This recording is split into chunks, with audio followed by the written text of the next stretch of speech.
सभी को नमस्कार। मैथमेटिकल फिजिक्स में आज हम बात करेंगे हर्माइट अवकल समीकरण के बारे में। हर्माइट अवकल समीकरण या हर्माइट्स डिफरेंशियल इक्वेशन। ठीक है, अब देखो इसका जनरल जो मेथड था, सीरीज सॉल्यूशन जो मेथड था,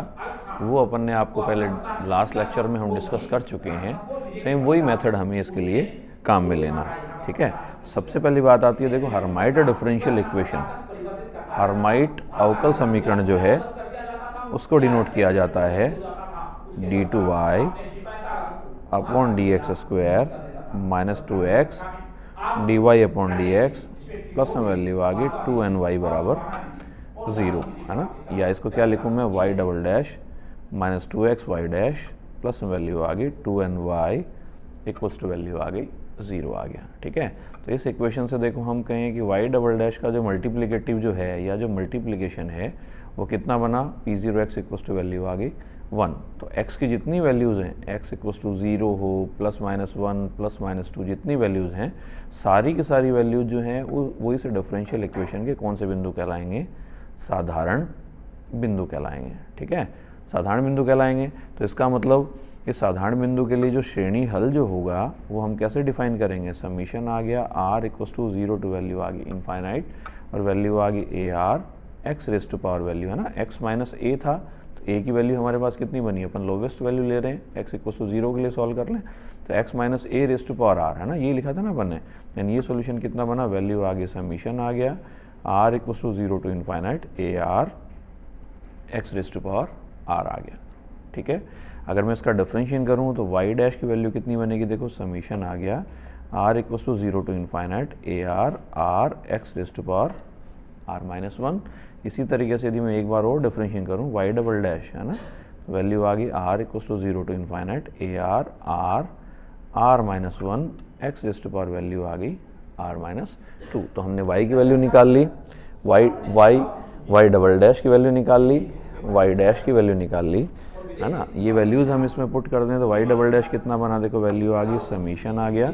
r equals to 0 to infinite ar r r minus 1 x raise to power r minus 2 minus value आ गई twice x y dash r equals to 0 to infinite, value आ गई y dash कितना बना ar r x raise to power r minus 1 plus में value आ गई 2n summation r equals to 0 to infinite ar x raise to power r equals to 0 आ गया। या वैल्यू आ गई, समीशन आ गया r equals to 0 to infinite ar r r minus 1 x raise to power r minus 2 minus value आ गई twice summation r equals to 0 to infinite, value आ गई ar r, अब ये x रेज टू पावर 1 है, x raise to power r minus 1 है, तो value कितनी बनेगी, x raise to power r आ गया प्लस में वैल्यू आ गया twice n summation r equals to 0 to infinite ar x raise to power r equals to 0 आ गया। ठीक है, या ये वैल्यू के क्या बनी, summation r equals to 0 to infinite ar r r minus 1 x raise to power r minus 2 minus value आ गई, समीशन आ गया r equals to 0 to infinite आ गया। और यहाँ मैं क्या लिखूँ, इसको ऐसा लिख दूँ, माइनस मैंने कॉमन निकाल लिया तो 2 कॉमन आ गया और वैल्यू आ गई r माइनस n आ गया और वैल्यू आ गई ar x raise to power r equals to value आ गई 0 आ गया। ठीक है, अब हम क्या करें, हमें क्या करना है, x की घातें समान बनानी है ना। तो x की समान घातों के लिए, x की समान घातों के लिए, है ना, हम क्या कहें, जो फर्स्ट जो टर्म है इसमें तो कितना पुट कर दें, या एक टर्म और लिख दूँ मैं इसको, इसके समीशन को और चेंज कर देते हैं अपन, है ना। r इक्वल्स टू 0 रखेंगे तो वैल्यू 0 बनेगी, r इक्वल्स टू 1 रखेंगे तो भी वैल्यू 0 बनेगी। यानी वैल्यू कितनी बनेगी, r इक्वल्स टू 2 से वैल्यू आ गई infinite ar r r minus 1 x raise to power r minus 2 minus r equals to 0 to infinite twice r minus n और वैल्यू आ गई ar x raise to power r equals to 0। पहली term में, है ना, उस example जो हमने किया था लास्ट क्लास में, है ना, सेम वही एग्जाम्पल है, सिर्फ यहाँ इस टर्म में डिफरेंस चल रहा है ना, 2ny, वहाँ 4y था, यहाँ 2ny चल रहा है ना, r माइनस 2 इक्वल टू कितना पुट कर दें, j आ गया, यहाँ r इक्वल टू कितना पुट कर दें, j पुट कर दें, तो वैल्यू आ गई समीशन आ गया, तो ये कितना बन जाएगा, r इक्वल टू 2 रखें तो j इक्वल टू लिमिट आ गई 0 से इनफाइनाइट aj प्लस 2, r की वैल्यू आ गई j प्लस 2, वैल्यू आ गई j plus 1, x raise to power value आ गई j माइनस वैल्यू आ गई summation j equal to 0 to infinite twice आ गया, और वैल्यू आ गई r इक्वल टू j, तो j माइनस n, वैल्यू आ गई aj x raise to power j equal to value आ गई 0 आ गया, ठीक है। या ये वैल्यू कितनी बनी, summation j equal to 0 to infinite aj plus 2, j plus 2, j plus 1 minus twice j minus n, और वैल्यू आ गई aj, सॉरी ये aj, और वैल्यू आ गई x raise to power j equal to value आ गई 0, ठीक है। अब ये इक्वेशन जो आई है हमारे पास, ये इक्वेशन ट्रू होगी, कब होगी, यदि मैं क्या कहूँ इसी इक्वेशन के लिए ट्रू होगी, मतलब वैल्यू क्या बनी है ना, इक्वल टू 0 है, इक्वल टू 0 का मतलब ये वाली जो टर्म, ब्रैकेट वाली जो टर्म है, ये टर्म हमारे पास कितनी होनी चाहिए, 0 होनी चाहिए, यानी वैल्यू कितनी बनेगी, देखो aj प्लस 2, वैल्यू आ गई j प्लस 2, वैल्यू आ गई j प्लस 1, माइनस वैल्यू आ गई ट्वाइस j माइनस n, और वैल्यू आ गई aj इक्वल टू वैल्यू आ गई 0 के इक्वल, ठीक है। या यहाँ से मैं क्या लिख दूँ, aj plus 2 equal to value आ गई ट्वाइस j माइनस n, और वैल्यू आ गई aj अपॉन वैल्यू आ गई j प्लस 1, और इंटू वैल्यू आ गई j प्लस 2, या मैं क्या कह दूँ, aj प्लस 2 कौन सा फॉर्मूला कहलाएगा, ये कहलाएगा पुनरावृत्ति सूत्र या recurrence formula, aj plus 2 equal to minus 2 n minus j, और वैल्यू आ गई aj, और वैल्यू आ गई j प्लस 1, और वैल्यू आ गई j प्लस 2, ठीक है। ये है हमारे पास रिकरेंस फार्मूला। तो यहाँ से देखो अगर मैं पुट करता हूँ, वैल्यू पुट करता हूँ, j इक्वल टू 0 की पुट करता हूँ, है ना, तो वैल्यू किसकी निकल के आएगी, a2 की। अगर मैं वैल्यू पुट करता हूँ, j इक्वल टू 1 पुट करता हूँ, वैल्यू आएगी a3 की। j इक्वल टू 2 पुट करूँ तो वैल्यू आएगी a4 की, एंड सो ऑन। तो a2 equal to j equal to 0 put किया तो minus twice a0 upon value आ गई 1 इंटू 2, या वैल्यू कितनी, और वैल्यू कितनी आएगी n और आएगा, तो माइनस वैल्यू आ गई ट्वाइस n अपॉन फैक्टोरियल 2, और वैल्यू आ गई a0, ठीक है। a3 निकालें तो a3 रखें तो वैल्यू कितनी आ गई 2 आ गया, j इक्वल टू 1 रखें, n माइनस 1 अपॉन वैल्यू आ गई 2 इंटू वैल्यू आ गई 3, यानी वैल्यू आ गई a0, j इक्वल टू 1 रखें तो a1, ठीक है। तो minus 2 n minus 1 a1 upon value आ गई फैक्टोरियल 3। a4 की अगर हम वैल्यू निकालें तो वैल्यू कितनी बनी, माइनस 2, j इक्वल टू 2 रखें तो n माइनस 2, और a2 2 रखें तो वैल्यू आ गई 2 रखें तो 2 प्लस 1 कितना बना, 3 बना, और 2 प्लस 2 कितना बना, 3 इंटू 4, या वैल्यू आ गई minus twice n minus 2 upon value आ गई कितना बना, 3 इंटू 4, है ना। ये इंटू का सिंबल लगा रहा हूँ मैं, a2 की वैल्यू रखूँ तो वैल्यू कितनी बनी, माइनस 2n अपॉन फैक्टोरियल 2, और वैल्यू आ गई a0, यानी a4 इक्वल टू वैल्यू आ गई ट्वाइस स्क्वायर n माइनस 2, और वैल्यू आ गई a0 अपॉन वैल्यू आ गई फैक्टोरियल 4, एंड सो ऑन। इसी तरीके से j इक्वल टू कितना रख दूँ, 3 रख दूँ, तो वैल्यू आ जाएगी a5 equal to 2 square n minus 1 n minus 3 upon factorial 5, और वैल्यू आ गई a1, और वैल्यू आ गई सो ऑन, ठीक है। वही बात हमने क्या कहा, y इक्वल टू वैल्यू है summation r equal to 0 to infinite, value आ गई ar x to power r, y equal to value आ गई a0 plus a1x plus a2x square plus a3 x cube plus a4 x to power 4, and so on, ठीक है। तो y equal to देखो आप a2 की value रखते हो तो किसकी टर्म में आएगी, a0 की टर्म में आएगी, a4 की वैल्यू रख रहे हो तो किसकी टर्म में आएगी, a0 की वैल्यू में आएगी। तो इसका मतलब a0 a4 a6 ये तो सारे मल्टीप्लिकेशन में आएंगे a0 के, और इसी तरीके से a3 a5 इसमें जो टर्म्स आएंगे वो किसकी टर्म में आएंगी, a1 की टर्म में आएंगी। तो y इक्वल टू में क्या लिख दूँ, इसको ऐसा लिख दूँ, वैल्यू आएगी a0 plus a2 x square plus a4 x raise to power 4, and so on, plus value आ गई a1x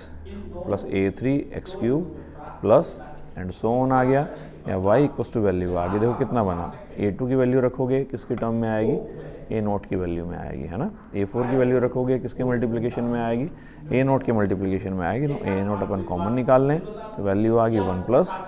A2 की वैल्यू रखो तो सिंबल किसका आ गया, माइनस का आ गया, वैल्यू आ गई ट्वाइस n अपॉन फैक्टोरियल 2 और वैल्यू आ गई एक्स स्क्वायर प्लस वैल्यू आ गई 2 स्क्वायर आ गया n इंटू n माइनस 2, है ना। A4 की वैल्यू रखेंगे अपॉन में वैल्यू आ गई फैक्टोरियल 4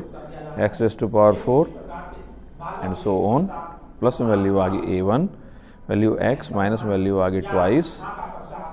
n माइनस 1 अपॉन में वैल्यू आ गई फैक्टोरियल 3 वैल्यू आ गई x raise to power 3 plus 2 square n minus 1 n minus 3 upon value आ गई फैक्टोरियल 5 और वैल्यू आ गई x raise to power 5 and so on, ठीक है। तो y इक्वल टू दो वैल्यू आ गई A0 आ गया y1 प्लस वैल्यू आ गई A1 और वैल्यू आ गई y2। तो ये हमारे पास क्या आ गया, सीरीज सॉल्यूशन आ गया। सीरीज सॉल्यूशन आ गया किसके लिए, हर्माइट डिफरेंशियल इक्वेशन के लिए, हर्माइट डिफरेंशियल इक्वेशन के लिए, है ना। सीरीज सॉल्यूशन किसका आ गया, हर्माइट डिफरेंशियल इक्वेशन के लिए, ठीक है। अब देखो इसी हर्माइट डिफरेंशियल इक्वेशन के जो सॉल्यूशन हमने लिखे, हमने क्या लिखा, y इक्वल टू वैल्यू लिखी हमने A0 y1 प्लस में लिखी अपन ने A1 और वैल्यू थी y2, है ना। तो वैल्यू आ गई A1, है ना, y1 आ गया और y2 आ गया। तो y1 की वैल्यू मैंने क्या लिखी, y1 इक्वल टू वैल्यू है 1 माइनस वैल्यू है 2n अपॉन वैल्यू आ गई फैक्टोरियल 2 वैल्यू आ गई x square plus twice square n into n minus 2 upon value आ गई factorial 4 x raise to power 4 and so on, ठीक है। तो इसका मतलब क्या बना कि ये जो इक्वेशन आई, देखो ये जो इक्वेशन आई, इस इक्वेशन में y1 है, अगर n की वैल्यू अगर मैं सपोज दैट इवन वैल्यू रखता हूँ, है ना, n इक्वल टू 0 पुट करता हूँ, तो n इक्वल टू 0, तो देखो ये सीरीज़ यहीं ख़त्म हो जाएगी, क्योंकि इसके आगे वाले सारे टर्म कितनी बन जाएंगे, 0 बन जाएंगे। लेकिन ये सीरीज़ है वो इनफाइनाइट तक चलेगी, n इक्वल टू 0 रख रहे हो तो भी ये सीरीज़ इनफाइनाइट तक चलेगी। इसका मतलब n की वैल्यू अगर मैं n बराबर 0 के बाद सपोज दैट 2 रखा तो ये सीरीज़, है ना, y1 की जो वैल्यू है यहीं खत्म हो जाएगी। इसके आगे वाली सारी वैल्यू n माइनस 2 आएगा, अगले में भी n माइनस 2 आएगा, आगे वाली सारी टर्म कितनी हो जाएंगी, 0 हो जाएंगी। लेकिन ये टर्म कहाँ तक चलेगी, इनफाइनाइट तक चलेगी। इसका मतलब n के सम मानों के लिए y1 और n के विषम मानों के लिए n equal to 1 n equal to 3 n के विषम मानों के लिए कौन सा, y2 किस में कन्वर्ट हो जाता है, हमारे पास बहुपद में कन्वर्ट हो जाता है। तो अगर सम मानों के लिए लें तो क्या काम में आ जाएगा, y1 सम मानों के लिए, n के सम मानों के लिए y1 बहुपद को व्यक्त करता है और n के विषम मानों के लिए y2 जो है वो बहुपद को व्यक्त करता है। जैसे मैं इस इक्वेशन में सपोज मैंने इस बहुपद को मैंने कह दिया A0 y1 है, तो ये हमारे पास क्या बन गई, ये सीरीज़ बन गई और इसको मैंने कह दिया बहुपद आ गया un, यानी n के सम मानों के लिए A0 y1 बहुपद में आ गया और n के विषम मानों के लिए A1 y2 जो है वो बहुपद में आ गया। अगर मैं n इक्वल टू 0 पुट करूँ तो देखो u0 इक्वल टू वैल्यू कितनी आ गई, A0 आ गया। अगर n इक्वल टू 2 पुट करूँ तो u2 इक्वल टू वैल्यू आ गई A0 आ गया, 1 माइनस वैल्यू आ गई 2 इंटू 2 अपॉन फैक्टोरियल 2 और वैल्यू आ गई x square. n equal to 4 put करूँ तो u4 इक्वल टू वैल्यू आ गई A0, 1 माइनस वैल्यू आ गई 2 इंटू वैल्यू आ गई 4 upon factorial 2 x square plus value आ गई कितना बना 2 स्क्वायर, 4 इंटू वैल्यू आ गई 4 माइनस 2 अपॉन फैक्टोरियल 4 आ गया, एक्स टू पावर 4 आ गया, यहीं तक आएगा। अब सम मानों के लिए मैंने वैल्यू रख दी n इक्वल टू, अगर मैं वैल्यू पुट कर देता हूँ किसके बराबर, 2r के बराबर। तो देखो u2r as a function of x कितना बनेगा, वैल्यू आ गई A0 आ गया, 1 माइनस वैल्यू आ गई n की जगह कितना पुट कर रहे हैं हम, 2r पुट कर रहे हैं ना, 2 इंटू वैल्यू आ गई 2r upon factorial 2 x square plus 2 square 2r into value आ गई 2r माइनस 2 अपॉन वैल्यू आ गई फैक्टोरियल 4 और वैल्यू आ गई x to power 4 and so on. अब देखो जो सबसे लास्ट वाली जो टर्म आएगी वो कितनी आएगी, सबसे लास्ट वाली टर्म आएगी, सबसे पहले प्लस था फिर माइनस था फिर प्लस आ गया, तो मैं क्या लिख दूँ -1 रेज़ टू पावर r, फिर वैल्यू आ गई 2 raise to power 0, 2 raise to power 1, 2 raise to power 2, तो वैल्यू आ गई 2 रेज़ टू पावर r, फिर वैल्यू आ गई 2r माइनस 2, 2r माइनस 4, तो 2r आएगा, फिर वैल्यू आएगी 2r माइनस 2 आएगा, फिर वैल्यू आएगी 2r माइनस 4 आएगा और लास्ट कहाँ तक आएगा 4 इंटू 2 तक, और वैल्यू कितनी बनी x रेज़ टू पावर 0 आ गया, फिर 2 इंटू 1 आ गया, फिर 2 इंटू 2 आ गया, तो x raise to power value कितनी आ गई 2r अपॉन वैल्यू आ गई फैक्टोरियल 0, फैक्टोरियल 2, फैक्टोरियल 4, तो अपॉन वैल्यू आ गई फैक्टोरियल ऑफ 2r आ गया। ठीक है, इसे जस्ट पहले वाली टर्म अगर मैं कैलकुलेट करूँ तो वैल्यू कितनी बनेगी, जस्ट पहले वाली टर्म आएगी -1 raise to power r minus 1, value आ गई 2 raise to power r minus 1, value आ गई 2r माइनस 2, और ये सीरीज़ कहाँ तक जाएगी, जैसे ये 4 इंटू 2 तक गई ना, तो ये सीरीज़ कहाँ तक जाएगी, सिर्फ 4 तक जाएगी, और वैल्यू बन गई 2x raise to power value आ गई 2r माइनस 2, और अपॉन वैल्यू आ गई फैक्टोरियल 2r माइनस 2 आ गया। ठीक है, तो इसका मतलब u आ गया 2r as a function of x equals to value आ गई a0 आ गया, 1 माइनस वैल्यू आ गई 2 into 2r upon factorial 2, value आ गई x स्क्वायर। ठीक है, सबसे लास्ट जो टर्म बनी वो कितनी बनी, देखो यहाँ से अगर मैं 2 कॉमन निकाल लेता हूँ तो वैल्यू ये तो r आ गया, r माइनस 1 आ गया, r minus 2, r minus 3, last में वैल्यू कितनी बनी 1, यानी कितना बन गया फैक्टोरियल r बन गया, -1 रेज़ टू पावर r आ गया, ये कितना बना फैक्टोरियल r बना, तो 2 कॉमन निकाल रहे हैं r टर्म से, तो 2 raise to power r common आएगा, है ना, 2 रेज़ टू पावर r हमारे पास कॉमन बनेगा, तो x raise to power 2r है, तो वैल्यू कितनी आ जाएगी 2x raise to power value आ जाएगी 2r, है ना, 2 रेज़ टू पावर 1 r तो यहाँ है, और इन सारी टर्म में से अपने आप 2 कॉमन निकालोगे तो मल्टीप्लाई होकर कितना बन जाएगा 2 रेज़ टू पावर r, दोनों मल्टीप्लाई करेंगे तो कितना बन गया 2 रेज़ टू पावर 2r आ गया, और अपॉन वैल्यू आ गई फैक्टोरियल ऑफ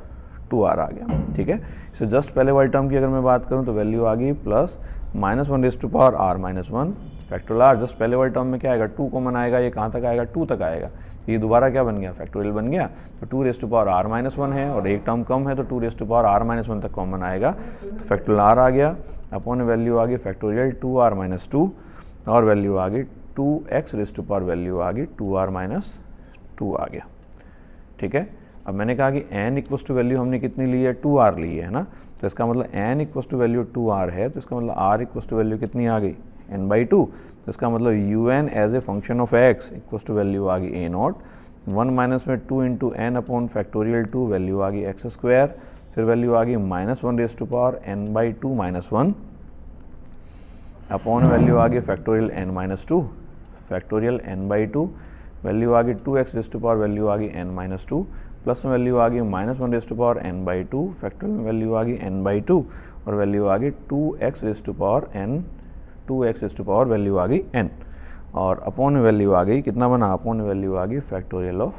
n आ गया। ठीक है, अगर इसी सीरीज़ को अगर मैं डिक्रीजिंग ऑर्डर में लिखूं, घटती हुई घातों के क्रम में लिखने पर, घटती हुई घातों के क्रम में लिखने पर, तो देखो यही सीरीज़ क्या बनेगी un(x) इक्वल्स टू वैल्यू आ गई a0 आ गया, और इंटू वैल्यू आ गई -1, यानी लास्ट टर्म को सबसे पहले लिख लिया हमने factorial n/2, 2x raise to power n upon value आ गई फैक्टोरियल n, प्लस में वैल्यू आ गई -1 raise to power n/2 minus 1, value आ गई factorial n/2, 2x raise to power n minus 2 upon value आ गई फैक्टोरियल n माइनस 2, और सबसे लास्ट टर्म कितनी बन जाएगी 1 बन जाएगी, है ना, घटती हुई घातों के क्रम में लिख दिया अपन ने इसको। ठीक है, तो देखो इसी टर्म को अपन आगे ले लेते हैं, तो टर्म बनी हमारे पास कितनी, टर्म आ गई un(x) इक्वल्स टू वैल्यू आ गई a0 -1 raise to power n/2 factorial n/2 2x raise to power n upon value आ गई फैक्टोरियल n, प्लस में वैल्यू आ गई -1 raise to power n/2 minus 1 factorial n/2 2x raise to power n minus 2 upon value आ गई factorial of n minus 2, और last में value कितनी आ गई 1, और इंटू वैल्यू कितनी आ गई a0 आ गया। ठीक है, अब देखो इसी सॉल्यूशन यानी इसी बहुपद को यदि अगर मैं कह दूं इफ़ a0 की वैल्यू कुछ ऐसी हो, -1 रेज़ टू पावर n/2 हो, फैक्टोरियल n अपॉन वैल्यू हो फैक्टोरियल n/2 हो, तो यही जो un(x) है, ये un(x) रिप्रेजेंट करता है किसको, हर्माइट पॉलिनोमियल को, है ना, हर्माइट पॉलिनोमियल, या हम क्या कहें इसको, हर्माइट बहुपद को।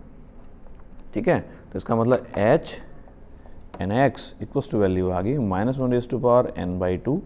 फैक्टोरियल n अपॉन वैल्यू आ गई फैक्टोरियल n/2, और वैल्यू आ गई -1 raise to power n/2 factorial n/2 2x raise to power value आ गई n अपॉन वैल्यू आ गई फैक्टोरियल n, प्लस वैल्यू आ गई -1 raise to power n/2 minus 1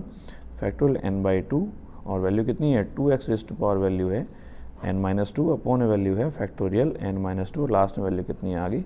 1 आ गया। तो h n x की जो वैल्यू है वो कितनी आ जाएगी, मल्टीप्लाई करें तो -1 raise to power n by 2 -1 raise to power n by 2 कितना बना, -1 रेज़ टू पावर n बना। और n की वैल्यू अपन ने कितनी ली थी, इवन वैल्यू ली थी, है ना, n = 0 2 4 इस तरीके से लिया था। तो इवन वैल्यू है तो -1 raise to power even value अगर आप रखोगे तो वैल्यू हमेशा कितनी बनेगी, पॉजिटिव बनेगी। फैक्टोरियल n से फैक्टोरियल n कैंसिल हो जाएगा, फैक्टोरियल n बाई 2 से फैक्टोरियल n बाई 2 कैंसिल हो जाएगा, यानी सीरीज़ क्या बनेगी 2x raise to power n,